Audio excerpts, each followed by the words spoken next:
오늘은 젖과 꿀이 흐르는 가나안 땅의 축복을 누리십시오. 젖과 꿀이 흐르는 가나안 땅의 축복을 누리십시오. 그 두 번째 시간으로 은혜의 말씀 선포하겠습니다.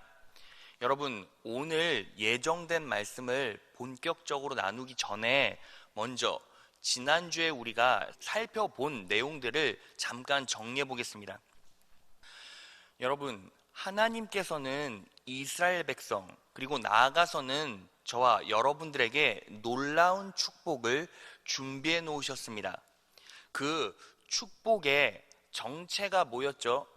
젖과 꿀이 흐르는 축복을 준비해 놓으셨죠. 그 젖과 꿀이 흐르는 축복은 무엇입니까? 아무런 수고 없이 받아 누리는 변치 않는 공급이라고 했어요. 자, 그러면 그것들을 어떻게 소유할 수 있다고 했죠? 신앙의 기초가 되는 진리라고 했어요.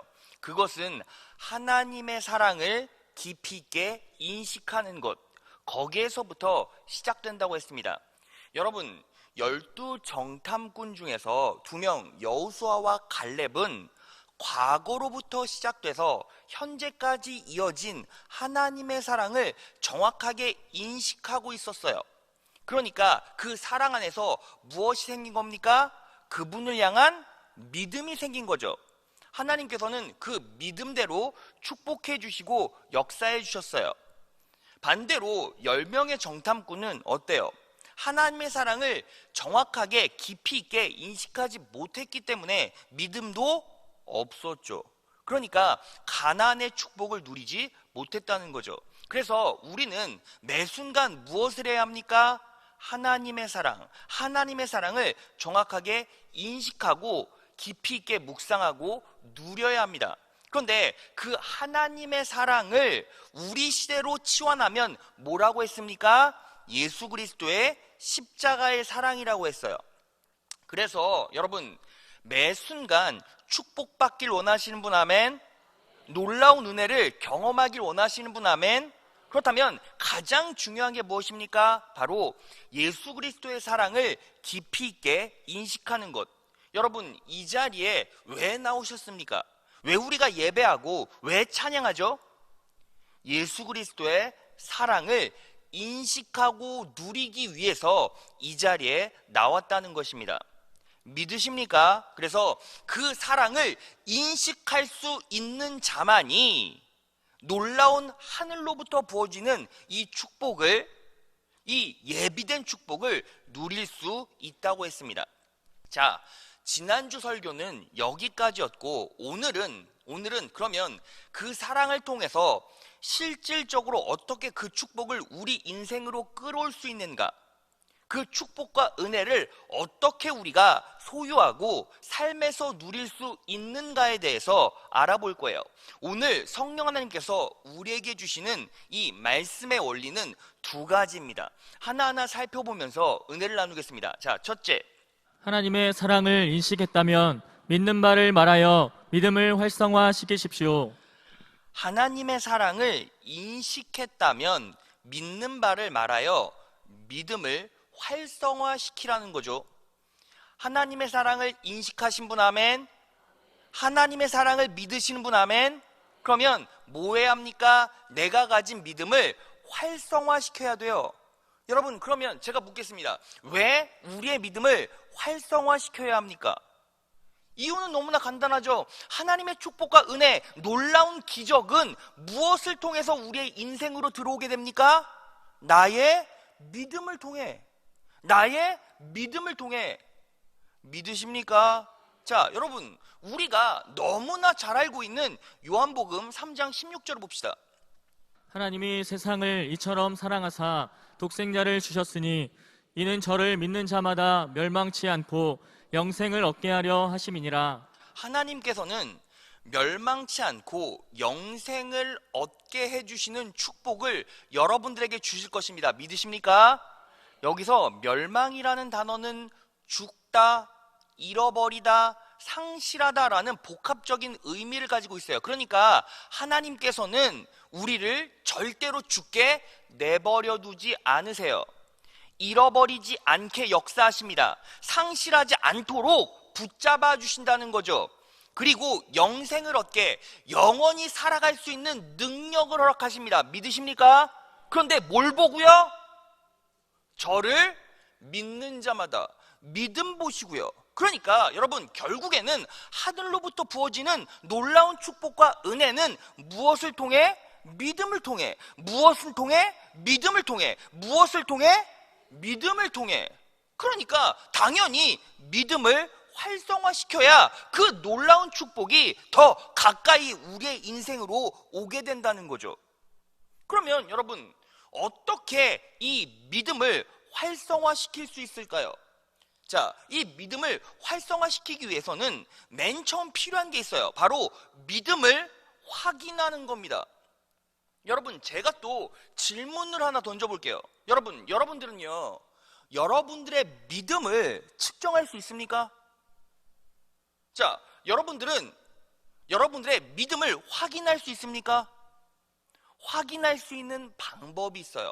바로 내가 말하는 것이 내 믿음이에요. 자, 말씀으로 확인해 볼까요? 고린도후서 4장 13절입니다.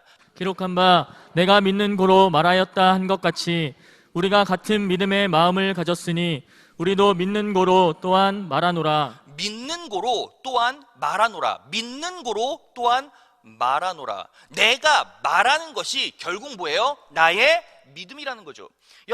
여러분들의 믿음을 어떻게 확인하고 측정할 수 있습니까? 여러분들이 지난주에 말한 것, 내 가족들에게 말한 것, 내 자녀에게 말한 것, 내 자신에게 말한 게 결국 뭐예요? 나의 믿음이라는 거예요. 자, 그런데 그 믿음이요, 정확하게 무엇을 타고 우리 인생으로 흘러들어옵니까? 믿음의 마음을 가졌으니 마음을 타고 흘러들어와요. 그러니까 정리해보면 이런 것이죠. 여러분들 귀에 은혜의 말씀이 선포되었습니다.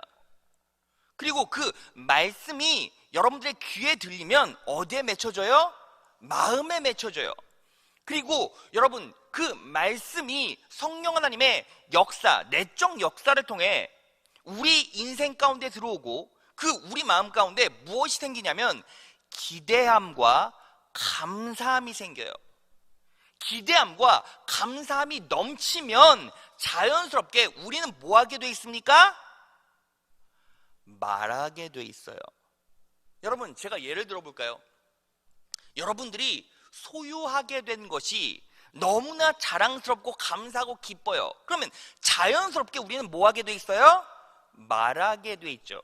예를 들어서 이런 거예요. 여러분, 결혼 기념일이 돼서요, 남편분이 여러분들에게 아주 비싼 명품백을 선물해 줬어요. 그러면 여러분들은 어때요? 뭐부터 근질근질합니까? 입부터 막 근질근질해요. 그래서 막 친구들 오늘 뭐해? 괜히 만나자고 해. 아무 이유도 없는데 괜히 만나자고 해서 뭐 들고 가요? 선물. 해보셨나 봐요. 선물 받은 백을 들고 가서 이거 이번에 선물 받은 거야. 이거 얼마 안 해? 몇 장이야? 막 이런 식으로 자랑하죠. 남자 성도분은 어때요? 차 사면 괜히 친구한테 전화해. 야, 나 이번에 차 샀어. 한번 시승시켜줄게. 뭐 하는 거예요? 자랑하는 거예요. 내가 소유한 게 감사할 거리고, 그리고 내가 예전부터 기대했던 거라면 우리는 뭐 하게 돼 있어요? 말하게 돼 있다고요. 은혜의 말씀이 여러분들의 심령 가운데 들어와서 성령 하나님께서 역사하셨어요. 성령 하나님께서 역사하실 때 그 말씀이 우리 마음에 맺혀지고, 그 말씀이 기대와 감사함으로 작용이 됐을 때 그 기대와 감사는 결국 우리의 믿음이 되고, 그걸 어떻게 됩니까? 그 믿음을 가지고 우리는 자연스럽게 말하게 돼 있죠. 그 말한 고백을 가지고 하나님께서 여러분들의 믿음을 정확하게 측정하시고 축복하시고 은혜 베풀어 주세요. 그래서 여러분들이 지난주에 인생을 살면서 무엇을 말했는지 한번 점검해 보세요. 내가 두려움을 말했는지, 내가 낭망함을 말했는지, 내가 희망을 말했는지, 은혜를 말했는지, 내가 말한 것이 뭐다? 나의 믿음이라는 거예요. 그런데 여러분, 이 축복과 은혜의 통로가 하나 더 있어요. 자, 그것이 뭐냐면 로마서 10장 9절이에요. 내가 만일 내 입으로 예수를 주로 시인하며 또 하나님께서 그를 죽은 자 가운데서 살리신 것을 내 마음에 믿으면 구원을 받으리라. 로마서 10장 9절을 보면 내가 만일 내 입으로 예수를 주로 시인하며, 입으로 말하죠.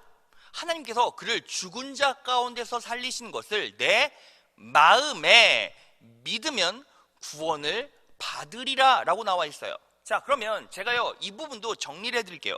하나님의 말씀이 내 귀에 들려요.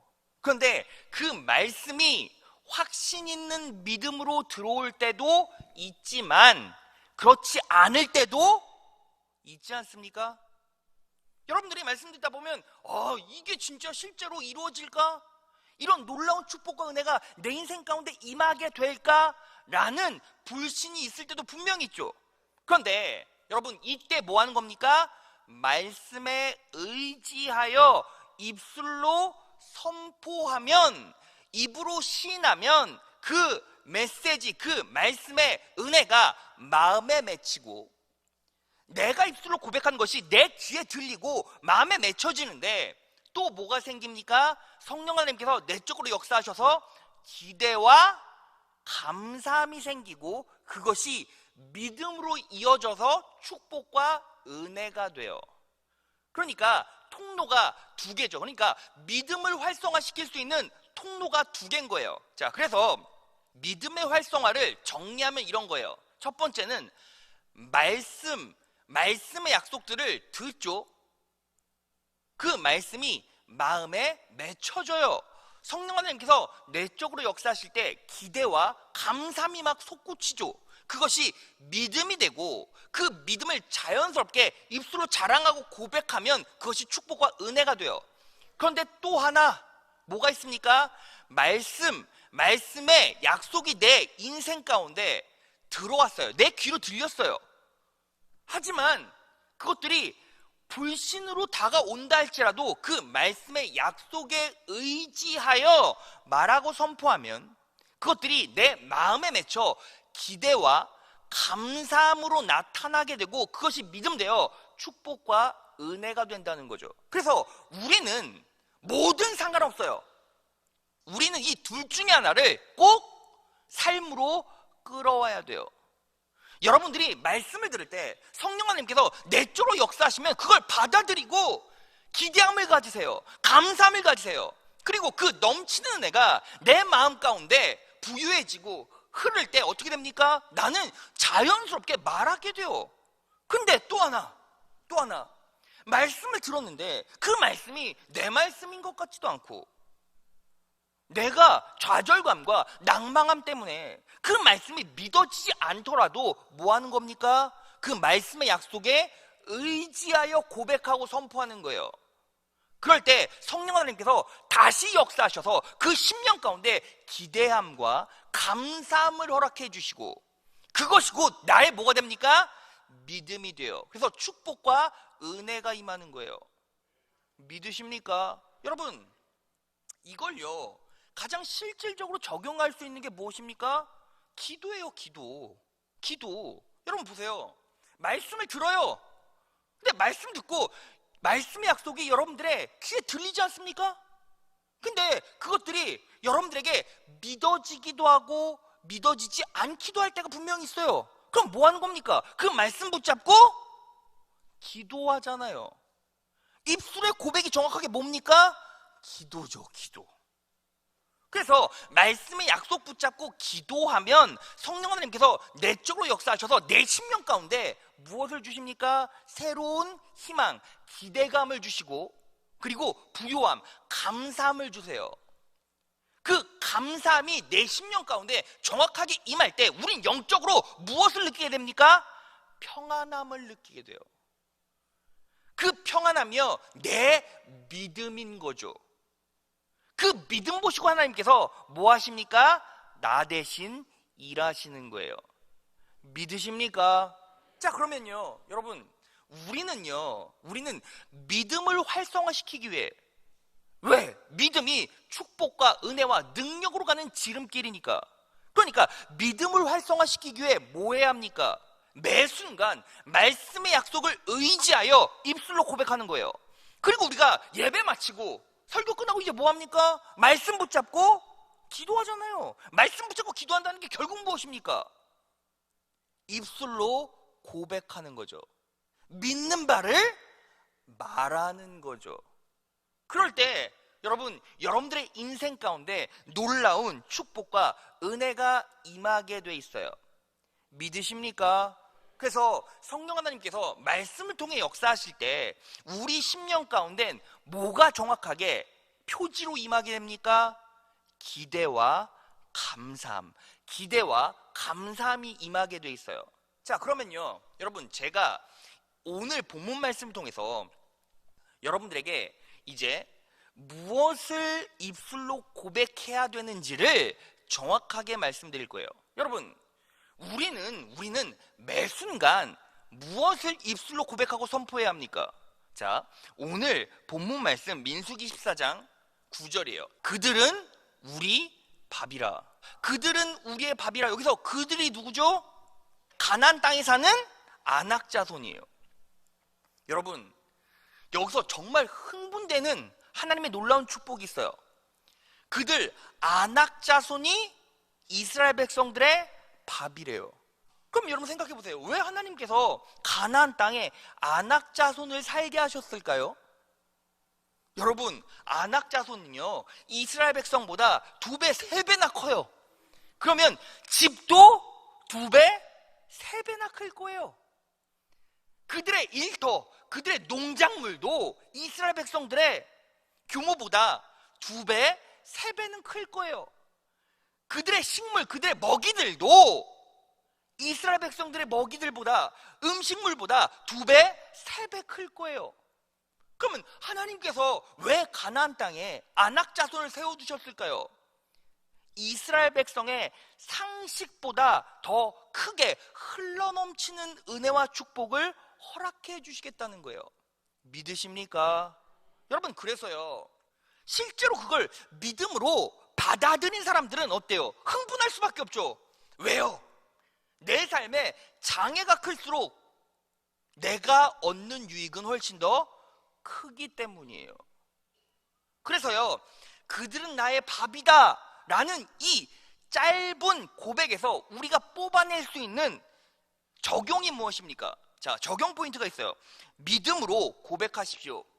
내 삶의 염려가 클수록 내 평안은 더 커질 것입니다.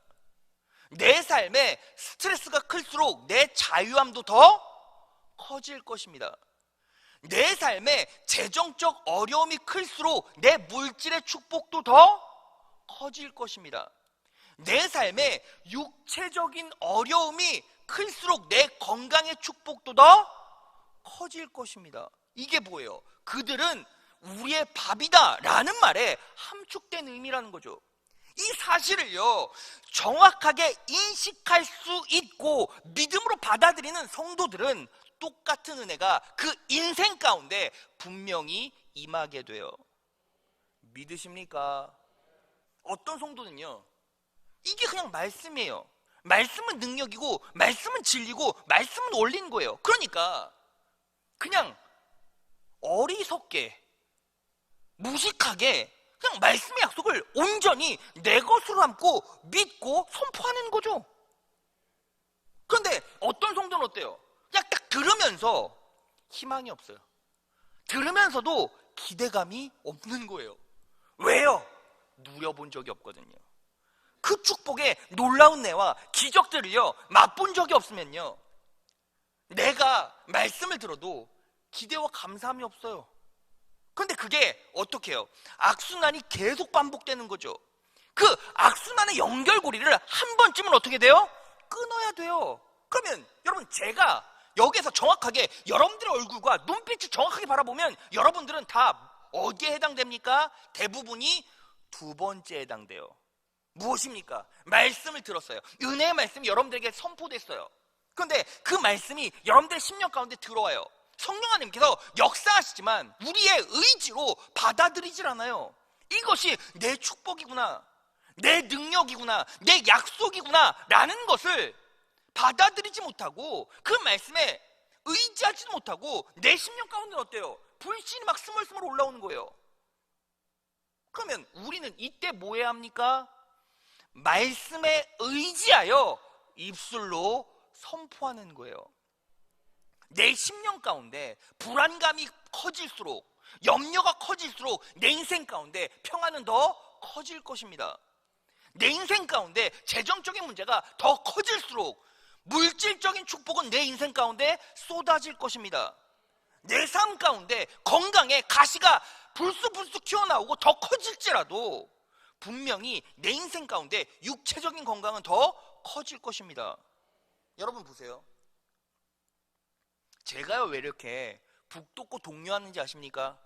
결국은 이것이 진리고요. 입술로 고백하고 선포하는 자들은 누릴 것이고 소유할 것이고, 그렇지 못한 사람들은 그냥 이렇게 시간도 또 흘러가겠죠.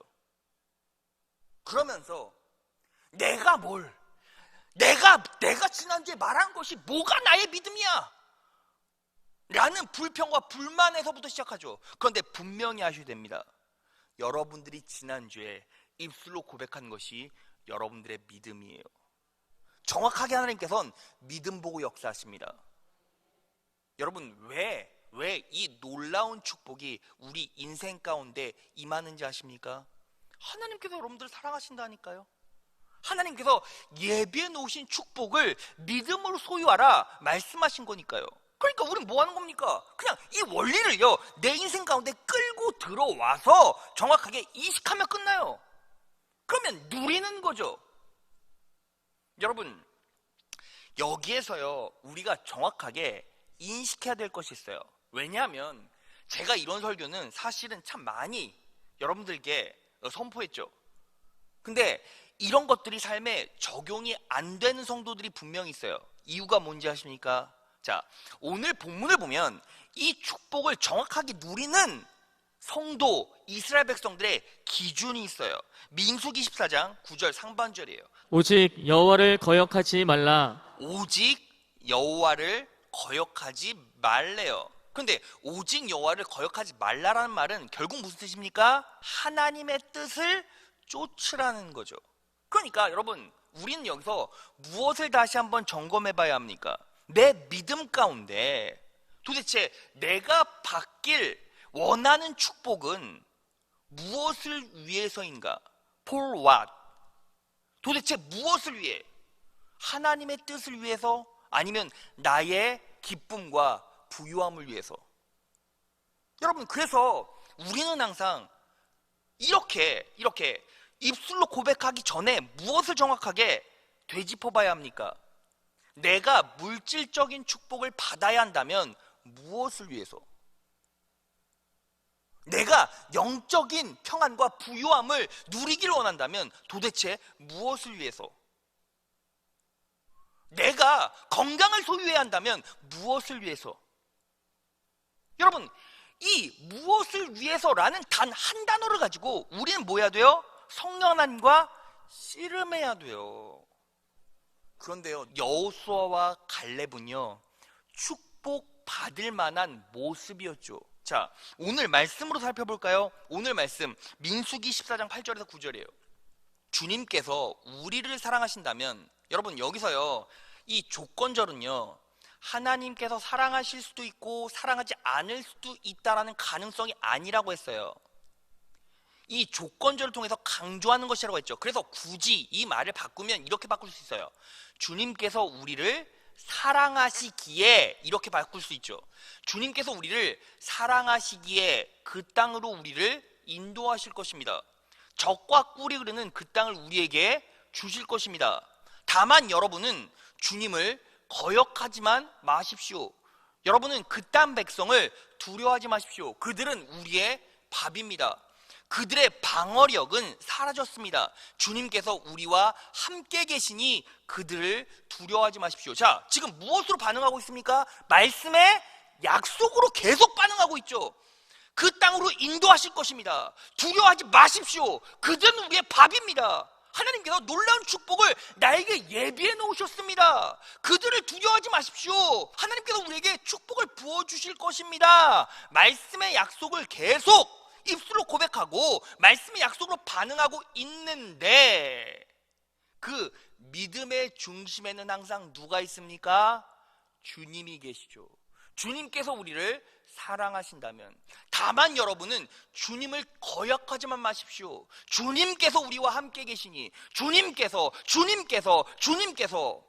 입술의 고백 가운데 항상 누가 있어요? 그 중심에는 하나님이 계셨다고요. 그런데 10명의 정탐꾼의 고백을 봅시다. 자, 민수기 13장 32에서 33절이에요. 이스라엘 자손 앞에서 그 탐지한 땅을 악평하여 가로되 우리가 두루다니며 탐지한 땅은 그 거민을 삼키는 땅이요. 자, 보세요. 그들은요, 지금 무엇을 보고 있죠? 계속해서 땅을 보고 있죠. 거기에서 본 모든 백성은 신장이 장대한 자들이며 무엇을 보고 있습니까? 사람을 보고 있죠. 거기에서 또 네피림 후손, 아낙 자손, 대장부들을 보았나니 우리는 스스로 보기에도 메뚜기 같으니 누굴 보고 있죠? 나를 보고 있고 그들 보기에도 그와 같았을 것이니라 상황을 보고 있죠. 여러분, 내가 말하는 것이 정확하게 뭐라고요? 내 믿음이라고요. 그런데 그들의 믿음은 어떤 믿음이었습니까? 땅만 보잖아요. 내 앞에 장애물만 보잖아요.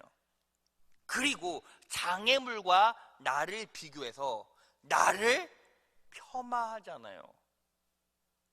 정확하게 그들이 말하는 것이 보다 그들의 믿음이었죠. 하나님께서 이 10명의 정탐꾼을 저주하신 것이 아니라 그들은 그들의 믿음대로 열매를 소유하게 된 거예요.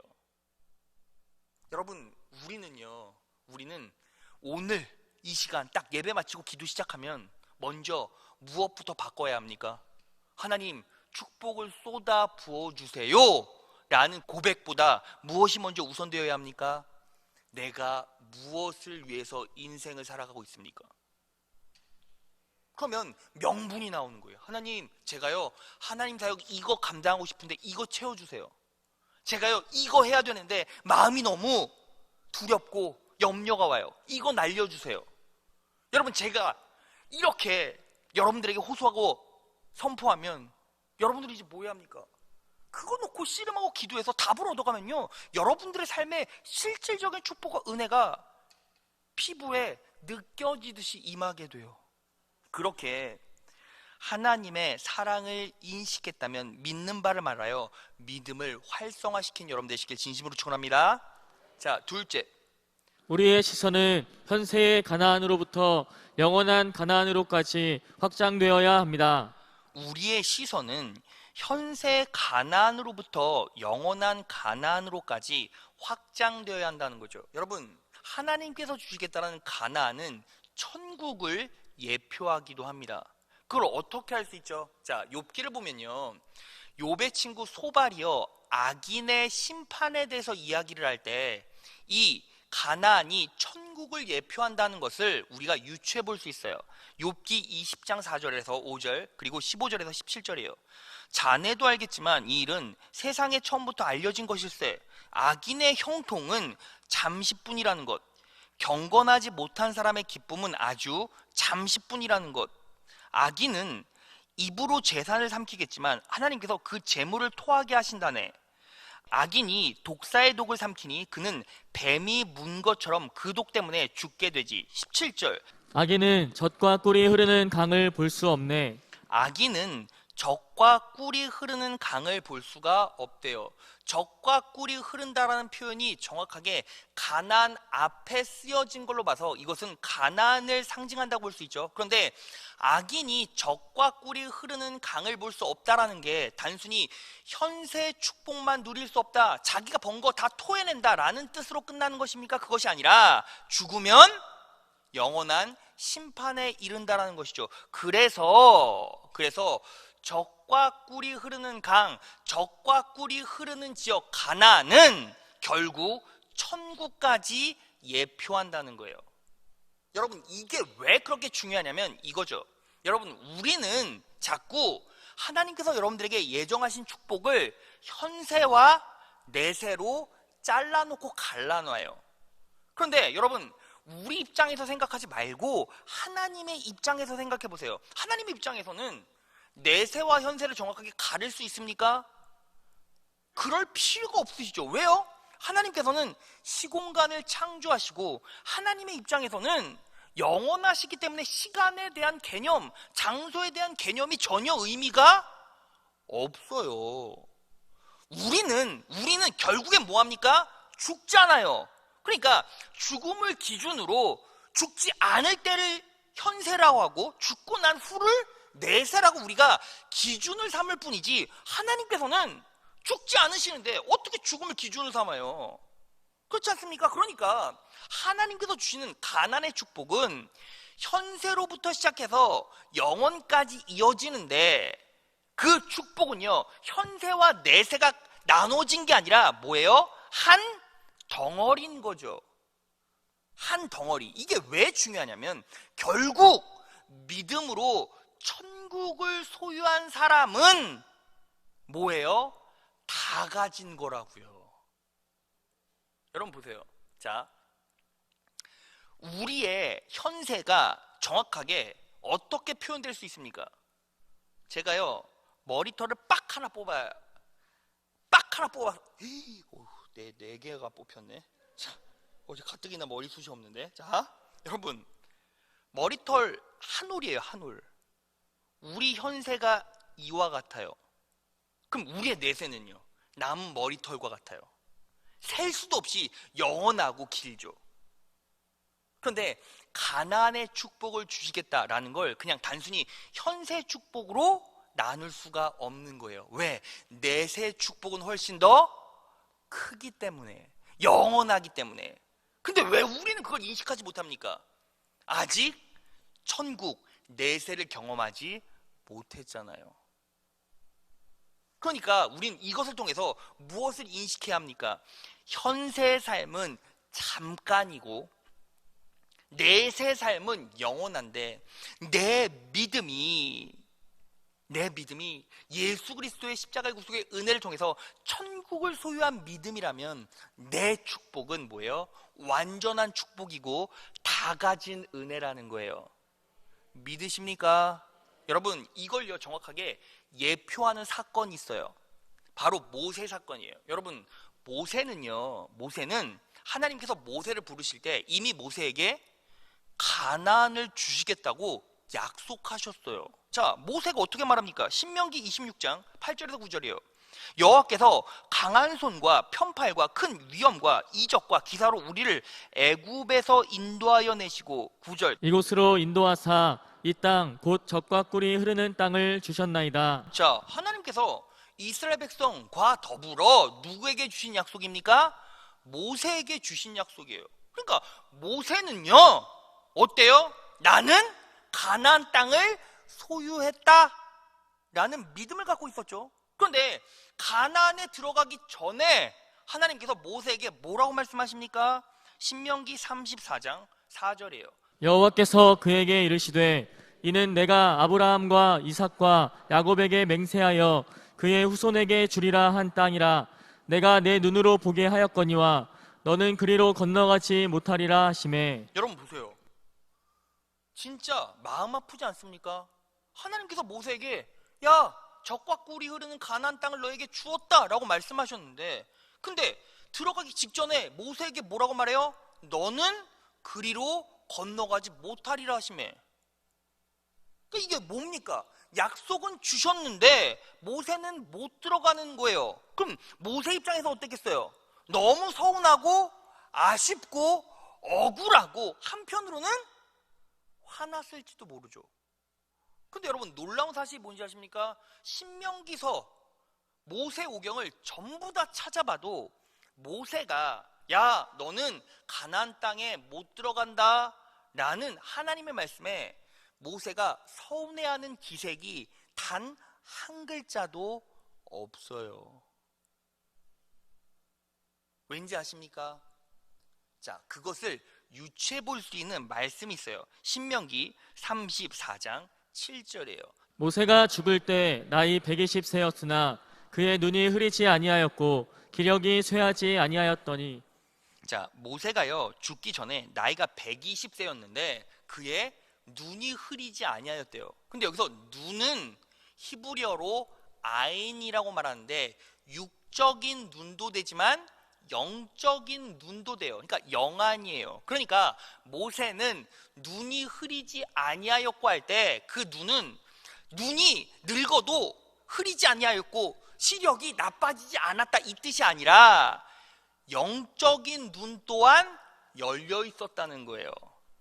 그래서 이 아인의 용례를 보면 예레미야 5장 21절에 눈이 있어도 보지 못하고 귀가 있어도 듣지 못하는 미련하고 지각 없는 백성들아 들어라 할 때 눈이 있어도 보지 못하고 할 때 이 눈이 아인이에요. 이 말은 이스라엘의 무지몽매함, 하나님의 은혜를, 하나님의 구원의 은혜를 온전히 인식하지 못하고 불평만 하는 이스라엘 백성에게 눈이 있어도 보지 못하는구나 라고 질책하신 거예요. 이 말은 시력이 나쁘다는 게 아니라 뭐예요? 영적인 눈이 뜨여져 있지 않았다는 거죠. 그러니까 모세는요 왜 가나안 땅 주시겠다고 했는데 왜 이제 와서 캔슬하시고 이제 가서 너 못 들어간다 라고 말씀하셨을 때 왜 모세는요 아파하거나 서운해하는 기색이 없었습니까? 영안이 열려서 결국 뭐를 봤다는 거예요? 모세는 천국을 봤다는 거예요. 그냥 가나안 땅이 아니라 영원한 가나안 땅, 영원한 천국을 봤다는 거죠. 아, 목사님, 모세가요 천국 봤다는 증거 있습니까? 증거 있어요. 자, 히브리서 11장 24에서 26절로 가겠습니다. 믿음으로 모세는 어른이 되었을 때 바로왕의 공주의 아들이라 불리기를 거절하였습니다. 오히려 그는 잠시 죄의 향락을 누리는 것보다 하나님의 백성과 함께 학대받는 길을 택하였습니다. 26절. 모세는 그리스도를 위하여 받는 모욕을 이집트의 재물보다 더 값진 것으로 여겼습니다. 그는 장차 받을 상을 내다보고 있었던 것입니다. 자, 모세는요 장차 받을 상을 내다보고 그리고 그리스도를 위해서 모욕을 받았대요. 자, 그러면 그 장차 받을 상이 현세 축복은 아니었겠죠. 왜냐하면 24절을 보면 믿음으로 모세는 어른이 되었을 때 왕의 공주의 아들이라 불리기를 거절하였습니다. 왕자의 자리를 거절했다는 거죠. 왕자의 자리를 거절했다는 건 뭐예요? 현세의 축복을 다 걷어찼다는 거예요. 그러니까 모세가 장차 받을 상을 내다봤다는 것은 영적인 축복, 천국의 축복을 말하는 것일까요? 아니면 현세 물질, 현세 축복을 말하는 것일까요? 당연히 천국을 말하는 것이겠죠.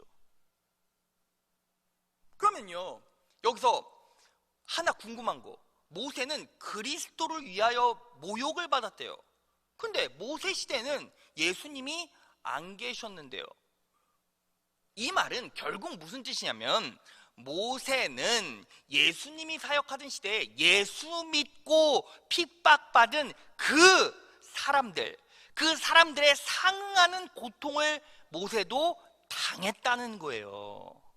자, 그러면 그들이 겪었던 예수님 시대에 예수를 믿는다는 이유 때문에 고난받았던 성도들의 모습은 어떻습니까? 자, 히브리서 11장 35에서 38절이에요. 믿음으로 여자들은 죽었다가 부활한 가족을 다시 맞이하였습니다. 또 어떤 이들은 고문을 당하면서도 더 좋은 부활의 삶을 얻고자 하여 구태여 놓여나가기를 바라지 않았습니다. 또 어떤 이들은 조롱받기도 하고 채찍으로 맞기도 하고 심지어는 결박을 당하기도 하고 감옥에 갇히기까지 하면서 시련을 겪었습니다. 또 그들은 돌로 맞기도 하고 톱질당하기도 하고 칼에 맞아 죽기도 하였습니다. 그들은 궁핍을 당하며 고난을 겪으며 학대를 받으면서 양과 염소의 가죽을 입고 떠돌았습니다. 세상은 이런 사람들을 받아들일 만한 곳이 못 되었습니다. 그래서 그들은 광야와 산과 동굴과 땅굴을 헤매며 다녔습니다. 여러분 보세요. 예수를 믿고 고난받은 사람들은 갖은 학대를 다 당했어요. 갖은 모욕을 다 당했어요. 심지어는 그 고통이 너무 심하니까 양염소의 가죽까지 쓰고서는 도망쳐 다녔다는 거죠. 이 땅에서 발붙일 곳이 단 한 군데도 없었고 매 순간이 어때요? 죽음의 공포 속에서 살았어요. 그럼에도 불구하고 왜 그 고통과 그 모욕과 그 압박과 그 상처를 겪어냈습니까? 바로 그들은 믿음으로 영안이 열렸기 때문이에요. 천국을 볼 수 있었다는 거죠. 자, 그러면 이 모욕을요, 이 고통을요, 누구도 겪었다는 거예요? 똑같이 모세도 겪었다는 거예요. 그럼 여러분, 여기서 답이 나왔죠. 여러분, 이스라엘 백성들이요, 가나안에 들어가서 이제 뭐 하는지 아십니까? 가나안에 들어가서 처음 한 게 뭐예요? 예배하고 전쟁하기 시작했죠. 이 땅에 가나안은 하나님의 축복이 놀랍게 임하는 곳이지만 결국 계속 뭐가 있어요? 전쟁이 있고 싸움이 있어요. 모세는 지금까지 이스라엘 백성들을 인도하면서 어땠을까요? 아팠을 거예요. 힘들었을 거예요. 천방지 죽일 이스라엘 백성들을 데리고 여기까지 왔는데 쉴 새 없이 잠도 못 자고 매 순간 하나님을 온전히 의지하지 못하는 이스라엘 백성들을 바라보며 답답해하고 화내고 그들에게 임한 심판과 그들에게 임한 처벌이 다 나의 고통과 심판처럼 느껴지고 매 순간이 너무나 힘들었을 거예요. 그런데 하나님께서 모세에게 믿음을 주시고 영안이 열리게 도와주셨어요. 그러면서 모세에게 이렇게, 성경에선 정확히 나와 있지는 않습니다. 그런데 저는 이렇게 생각합니다. 모세야, 너 지금 네 앞에 현세 가나안이 보이고 저 먼만치 영원한 가나안이 있어. 너 어디 가고 싶니? 너 무엇을 선택할래? 저는요, 분명히 모세가 하나님, 저 이제 그만 싸우고 이제 천국 가고 싶어요. 저는 모세가 그렇게 고백했을 거라 믿어요. 여러분, 인생을요, 하나님 뜻대로 살다 보면 어떻습니까? 하나님이 원하시는 뜻대로 살다 보면 하나님께서 때마다 시마다 채워주시고 갚아주시고 넘치게 해주세요. 이게 약속이죠. 근데 그럼에도 불구하고 매 순간이 어때요? 전쟁이잖아요. 매 순간이 내 자신과 싸워야 하는 영적 전쟁이고 공중 권세를 잡은 사단과의 싸움이고 세상과의 싸움이잖아요. 이스라엘 백성들은 가나안에 들어갔지만 계속 싸워야만 했어요. 하나님께서는 이제 120살이 된 모세가 그렇게 살길 원하지 않으셨을 거예요. 여러분, 모세의 절절한 마음이 느껴집니까? 하나님의 놀라운 사랑이 느껴집니까? 여러분, 우리가 그리스도인으로 살아간다는 것, 하나님께서 놀라운 축복과 은혜를 부어주시지만 그럼에도 불구하고 매 순간이 치열한 싸움이 될 텐데 그 싸움 다 싸우고 나서 우리는 무엇을 바라봐야 합니까? 언제나 매 순간 그 싸움을 싸우면서 그 싸움을 싸워 이기면서도 항상 무엇을 바라보며 살아가야 합니까? 영원한 가나안을 바라보며 살아가야 된다는 거예요. 여러분, 그래서 우리에게 필요한 게 무엇입니까? 모세에게 실질적으로 무엇이 임했습니까? 신명기 34장 9절을 보면 이렇게 나와 있어요. 모세가 눈의 아들 여호수아에게 안수하였으므로 여호수아에게 지혜의 영이 넘쳤다. 이스라엘 자손은 주님께서 모세에게 명하신 대로 여호수아의 말을 잘 듣고 그를 따랐다. 모세가 안수할 때 지혜의 영이 넘쳤죠. 그 말은요, 안수할 때 모세의 능력이 여호수아에게 전이 되었다. 모세는 지혜의 영을 소유하고 있었다. 그러면 우리는요, 모세처럼 하나님께 온전히 기도해야죠. 하나님, 영안이 열리게 도와주시고 천국을 실제로 바라볼 수 있는 눈을 주십시오 라고 기도해야 지금 우리가 싸우는 인생 싸움을 결국 승리할 수 있다고요. 그게 어떤 죄입니까? 자, 마지막 구절입니다. 고린도후서 4장 17에서 18절이에요. 우리가 잠시 받는 환난에 경한 것이 지극히 크고 영원한 영광에 중한 것을 우리에게 이루게 함이니 우리가 주목하는 것은 보이는 것이 아니요 보이지 않는 것이니 보이는 것은 잠깐이요 보이지 않는 것은 영원함이라. 자, 말씀 정리해 보겠습니다. 여러분, 우리가 2주 동안 젖과 꿀이 흐르는 가나안 땅의 축복을 누리기 위한 말씀의 원리를 나누어 봤어요. 여러분, 우리가 분명히 기억하고 감사해야 할 것, 기대해야 할 것이 무엇입니까? 하나님께서 부어주시는 축복은 약속이고 확정이에요. 그것들을 우리가 어떻게 소유할 수 있는가? 이건 무엇의 문제입니까? 우리의 믿음의 문제예요. 그러면 우리는 그 믿음을 어떻게 활성화시켜야 합니까? 말씀이 선포될 때, 말씀의 약속이 여러분들의 귀에 들릴 때 그 말씀이 역사할 수 있도록 우리는 뭐 해야 합니까? 입술로 고백해야죠. 그럴 때 성령 하나님께서 역사하셔서 우리에게 무엇을 주십니까? 기대감도 주시고 감사함도 주세요. 그 과정 가운데 우리가 항상 고민하며 점검해야 할 것, for what, 무엇을 위해서, 무엇을 위해서. 하나님, 제가 무엇을 위해서 지금 땀을 흘리고 있습니까? 제가 무엇을 위해서 물질적 축복이 필요합니까? 내가 무엇을 위해서 영적인 축복을 누려야 합니까? 내가 무엇을 위해서, 내가 무엇을 위해서. 이 한 단어를 가지고 씨름할 때 여러분 축복 주세요, 잘 되게 해주세요, 부르짖어 기도하지 않아도 하나님께서는 여러분들에게 약속하신 축복을 쏟아부어 주십니다. 그리고 우리의 영적인 눈은 현세의 축복에서 시작돼서 어디까지로 흘러가야 합니까? 영원한 가나안 천국까지, 천국의 놀라운 축복 은혜까지 확장되어야 합니다. 왜 그렇죠? 현세의 삶은 내 머리카락 한 올과 같고 천국의 삶은 이 머리털처럼 셀 수도 없이 영원하고 많죠. 그런데 우리는 어느 순간 그렇게 내 영원한 삶 속에서 모든 비중이 천국에 있음에도 불구하고 무엇에 자꾸 매달리는지를 한번 고민해 보세요. 나는 지금 하나님의 놀라운 은혜, 하나님께서 부어주신 축복, 이 축복을 현세에 묶어놓고 살아가고 있는가? 아니면 영안이 열려 영원한 천국까지 확장되고 있는가? 이것들이 정확하게 정리가 되면요, 지금에 더 감사할 수 있고 지금에 더 큰 기대를 가지고 살아갈 수 있어요. 부어주시면 감사하고 안 부어주셔도 부어주실 기대를 가지고 살아갈 수 있고 내 인생 끝자락엔 영원한 천국이 있음을 기쁨으로 고백할 수 있어요.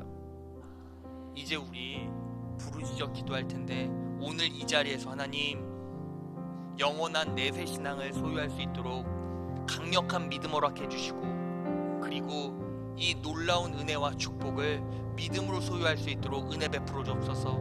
입술로 고백하고 매 순간 선포할 수 있도록 도와주시옵소서. 하나님 아버지, 내가 말하는 것이 내 믿음입니다. 내가 말하는 것이 내 믿음입니다. 내 믿음은 무엇이고 어디에 있습니까? 하나님, 내 믿음을 점검하게 도와주시고 약속된 놀라운 축복을 누릴 수 있도록 은혜 베풀어 달라고 여러 가지 기도 제목을 가지고 우리 주여 3번 크게 외치고 다 같이 기도하겠습니다.